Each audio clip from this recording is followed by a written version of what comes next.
Hello दोस्तों, आपका स्वागत करते हैं हमारे इस यूट्यूब चैनल पर केमिस्ट्री वाला चिंटू सर। दोस्तों, आपको बताना चाहूँगा कि मैं जो है कि कक्षा 10 का केमिस्ट्री भाग दूसरा यानी लेसन नंबर दूसरा जो है कि मैं पढ़ा रहा हूँ, जिसका मैं अम्ल के बारे में बताया थे खाली, और क्षार के बारे में जो है कि प्रीवियस वीडियो जो है कि हो सकता है नेक्स्ट वीडियो आने वाला है आपके सामने, तो आएगा, उसको भी देख लीजिएगा और इसके डिस्क्रिप्शन बॉक्स में उसको हम डाले हैं, उसको आप PDF डाउनलोड कर लीजिएगा।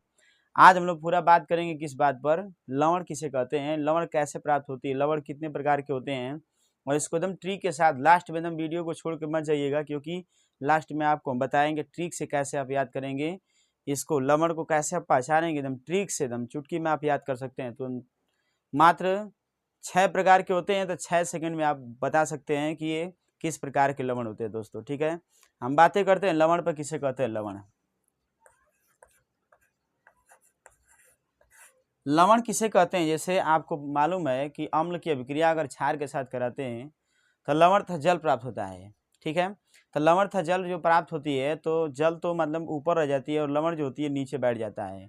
जैसे अगर हम कह दें यहाँ से, देखिए अम्ल और क्षार, ये अम्ल लिख देते हैं और ये क्षार लिख देते हैं, और दोनों रिएक्शन करके यहाँ पर लवण बनाएंगे तथा करके जल बनाएंगे। ये लवण तथा जल बनाते हैं। अब इसको हमको पहचानना है किस रूप में लवण होगा, किस रूप में जल होगा। जल का तो सबको फार्मूला पता है, H2O होती है, लेकिन यहाँ पर लवण के रूप में कौन सा लवण होगा वो पता नहीं है। नाम कोई कंपल्सन नहीं कि लिखिए, लेकिन वो उसका है ना, यौगिक जो है कि पहचानिए कि वह किस प्रकार के यौगिक लवण है कि क्या है वो। हम लोग को सबसे पहले हम बताए थे कि अम्ल वे पदार्थ होते हैं जो जलीय विलयन में अपघटित होकर के वह क्या करता है, हाइड्रोजन आयन देता है, अर्थात जिसमें H+ देने की मतलब प्रवृत्ति होती है उसे अम्ल कहते हैं। जिसमें OH समूह प्रवृत्ति होती है देने की, उसे कहते हैं क्षार। अगर हम कह दें यहाँ पर HCl है और ये यहाँ पर KOH है, देखिए दोनों आपस में क्रिया करेंगे, और दोनों आपस में क्रिया करने का मतलब इसे कहते हैं हाइड्रोक्लोरिक एसिड, इसे कहते हैं पोटेशियम हाइड्रोक्साइड, और दोनों आपस में क्रिया करके यहाँ पर लवण के रूप में KCl का निर्माण करते हैं और यहाँ पर H2O का निर्माण करते हैं। ठीक है, OH वाला यहाँ से और H वाला भाग निकल करके बाहर चला जाता है। फिर उसके बाद है कि अगर इसका नाम लिखना चाहें तो आप इस तरीके से कह दीजिए लवण है, नहीं तो आपको नाम याद है तो ठीक है, नहीं याद है तो इसको पोटेशियम क्लोराइड के रूप में नाम लिखेंगे। H2SO4 है एगो, H2SO4 को हम क्या कहते हैं, ये सल्फ्यूरिक अम्ल कहते हैं, और ये है KOH। इनसे ये क्रिया करके यहाँ पर क्या बनाता है, K2SO4 बनाता है, जो कि इसको हम क्या कहते हैं, इसको लवण कहते हैं। ठीक है, और ये जल बनाएगा इसको। आप इसको देखिए, बैलेंस की चिंता मत रहिए कि नहीं इसको बैलेंस करना होगा। ठीक है, बैलेंस कर दीजिए, दूध का गुणा कर देते हैं, हो गया बैलेंस इसका, है ना। तो इस प्रकार से अभिक्रिया को आप लिख सकते हैं लवण, है ना। जैसे अब यही नहीं और भी है, जैसे CH3COOH, इसे कहते हैं एसिटिक एसिड, है ना। और ये हम लोग का NaOH को यहाँ पर OH समूह होने के कारण से इसको हम कहते हैं क्षार, और यहाँ पर यह समूह होने की वजह से इसको बोलते हैं कौन सी, अम्ल बोलते हैं। जैसे ये क्रिया करेगा यहाँ पर तो ये बना देगा ये CH3COONA प्लस करके यहाँ पर H2O, यानी कि यहाँ पर बना देगा कौन सी, ये लवण है जिसे हम कहते हैं सोडियम एसीटेट के नाम जानते हैं, और ये है H2O। ठीक है, इस प्रकार से जो है कि अम्ल मतलब लवण को हम लोग परिभाषित कर सकते हैं। तो लवण किसे कहते हैं याद हो जाना चाहिए आप लोगों को कि जब अम्ल की अभिक्रिया क्षार के साथ कराते हैं तो लवण तथा जल प्राप्त होता है। इस क्रिया को कहते हैं कौन सी, लवण। और देखिए इस पूरे अभिक्रिया को कहते हैं, जितना अभिक्रिया हमने लिखा है बोर्ड पर सबको कहते हैं उदासीनीकरण अभिक्रिया कहते हैं इसको ना। क्या कहते हैं, इस रिएक्शन को, सभी रिएक्शन को उदासीनीकरण अभिक्रिया कहते हैं, उदासीनीकरण अभिक्रिया कहते हैं। आप सभी लोग को इसको याद रख लेनी है थोड़ी सी, है ना, कि कह सकता है एग्जाम में कि उदासीनीकरण अभिक्रिया पर संक्षिप्त टिप्पणी लिखिए, या उदासीनीकरण अभिक्रिया पर, है ना, क्या तात्पर्य है, या उदासीनीकरण अभिक्रिया से क्या समझते हैं। तो सबका रिप्लाई बस एक ही होगा कि जब अम्ल की अभिक्रिया क्षार के साथ कराते हैं तो लवण तथा जल प्राप्त होता है, और इसका एग्जाम्पल यहाँ पर सब हमने लिखा है। ठीक ना, इसको आप नोट कर लीजिएगा, स्क्रीनशॉट कर लीजिए, बल्कि बहुत बेटर रहेगा। ठीक है, तो हम मिटाते हैं इसको। अब देखिए लवण के प्रकार हम भाग करते हैं, लवण के प्रकार माने लवण कितने प्रकार के होते हैं उस बात पर हम बात करते हैं, लवण कितने खंड में बांटे गए हैं। देखिए हम इस पर बात करने जा रहे हैं कि लवण कितने प्रकार के होते हैं, लवण को कितने भागों में बांटा गया है, इस भाग को आप लोग को हम बताना चाहेंगे। देखिए इसमें सबसे पहले देखा जाए तो लवण जो होते हैं, लवण कितने प्रकार के होते हैं उस भाग को हम आपको बता रहे हैं अभी। अब हम आपको बताना चाहेंगे कि लवण के कितने प्रकार होते हैं। जो लोग पढ़ लिए जानते हैं तो वास्तविक में सही बात है, नहीं तो फिर नहीं जानते तो भाई गलत बात है। तो बताते हैं इसको कैसे होती है। देखिए लवण जो होती है इसके प्रकार, लवण के प्रकार जो होते हैं ये 6 प्रकार का होता है ना। ये क्या होता है, 6 प्रकार का होता है। 6 प्रकार के माने 6 वर्गों में इसको बांटी गई है। सबसे पहला जो लवण है इसका ये है सामान्य लवण। सामान्य लवण आप सभी को ना इसमें ना जो भी हम लोग यहाँ पर बोर्ड पर हम लिखने जा रहे हैं, जो पढ़ाएंगे, जिसकी परिभाषा देंगे, सबका आपको डिस्क्रिप्शन बॉक्स में जैसे क्लिक करेंगे ना तो वहाँ पर एक पीडीएफ के रूप में आप डाउनलोड करने के लिए कुछ क्लिक करने के लिए मांगेगा। उसको आप क्लिक करेंगे तो आपके मोबाइल में तुरंत जो है कि क्लिक हो जाएगा, पूरा का पूरा सेट हो जाएगा उसमें। सामान्य लवण होती है। दूसरा वाला होता है इसका अम्लीय लवण। अम्लीय लवण, फिर उसके बाद ये क्षारीय लवण। क्षारीय लवण, फिर उसके बाद ये मिश्रित लवण। मिश्रित लवण, फिर उसके बाद ये द्विक लवण। लास्ट होता है इसका संकर लवण। लास्ट होता है इसका संकर लवण। संकर लवण, संकर लवण, संकर लवण या कह सकते हैं जटिल लवण। जटिल लवण। अब आपको हम ये बता दें कि सबका एकदम बारी बारी से उसकी हम परिभाषा दे रहे हैं। परिभाषा देने के बाद है ना उसके जो एक एक एग्जाम्पल हम दे रहे हैं जिसके थ्रू आपको एकदम बिल्कुल रूप से सामान्य एकदम यानी इसको समझ में आ जाए आपको ना।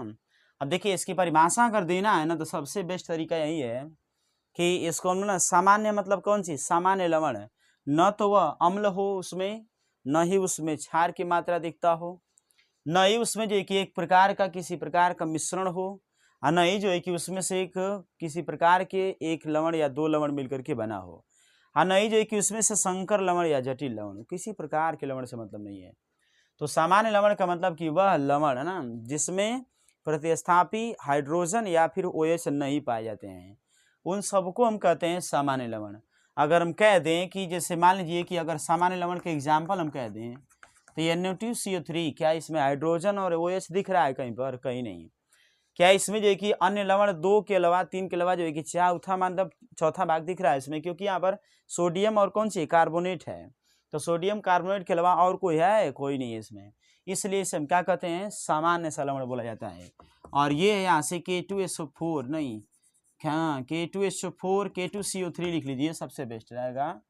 K2CO3 में ये देख लीजिए सामान्य लवण में यहाँ पर K2CO3 है जो, क्या उसमें दिख रहा है हाइड्रोजन चाहे OH? नहीं दिख रही है।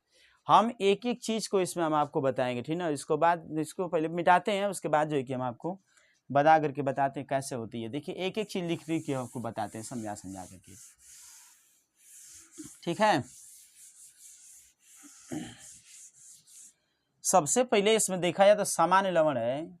सामान्य लवण, सामान्य लवण, सामान्य लवण का मतलब कि क्या होती है? वह लवण जिनमें हाइड्रोजन या फिर OH नहीं पाए जाते हैं, सबको कहते हैं सामान्य लवण। अगर ये होते अगर दोनों में से कोई भी तो फिर दिक्कत होती है हमको ना। जैसे हम कह सकते हैं K2SO4 हुआ, ये एक प्रकार का सामान्य लवण है। जैसे हम कह सकते हैं Na2CO3 हुआ, ये एक प्रकार का सामान्य लवण है। यहाँ पर K2CO3 इसको भी कह सकते हैं सामान्य लवण है।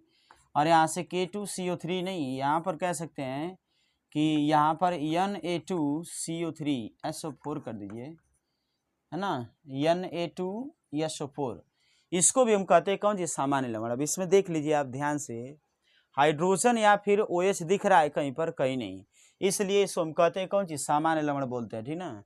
वीडियो के लास्ट तक आप रुके रहिएगा, हम पूरी बात बताएंगे इसको। एक और होती है इसमें से, आप इसको परिभाषा आप नोट कर लीजिएगा, आप जो है कि डिस्क्रिप्शन बॉक्स में आपको दे दी जाएंगे, उसको आप डाउनलोड कर लीजिएगा, ठीक है। अब हम लोग पढ़ने जा रहे हैं दूसरा नंबर इसका, अम्लीय लवण किसे बोलेंगे?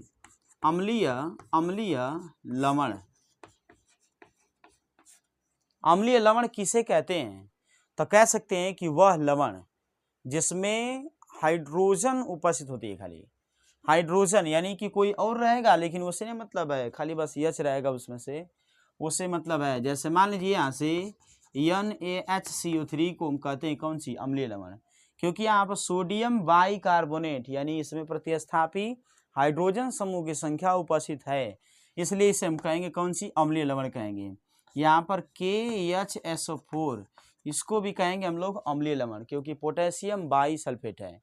पोटेशियम बाईसल्फेट को हम कहते हैं कौन सी, अम्लीय लवण के नाम से जानते हैं। इसको आप रख लीजिए, हम आपको डिस्क्रिप्शन बॉक्स में दे देंगे, आप जो है कि देख लीजिएगा।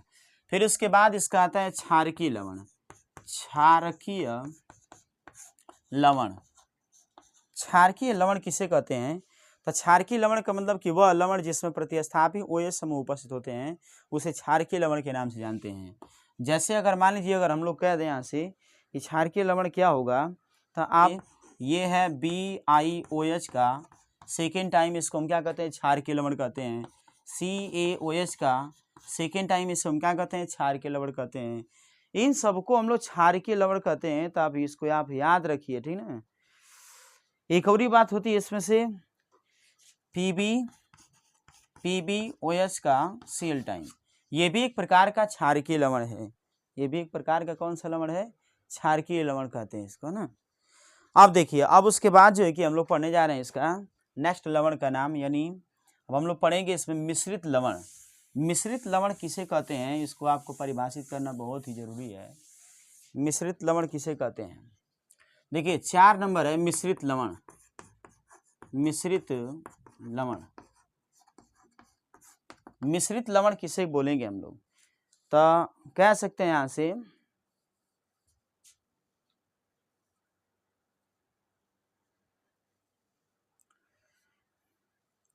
कह सकते हैं इसमें से कि वह लवण जिसमें एक से अधिक अम्लीय या क्षारीय मूलक उपस्थित होते हैं उसे कहते हैं कौन सी, मिश्रित लवण। जैसे अगर हम कह दिए जाए यहाँ से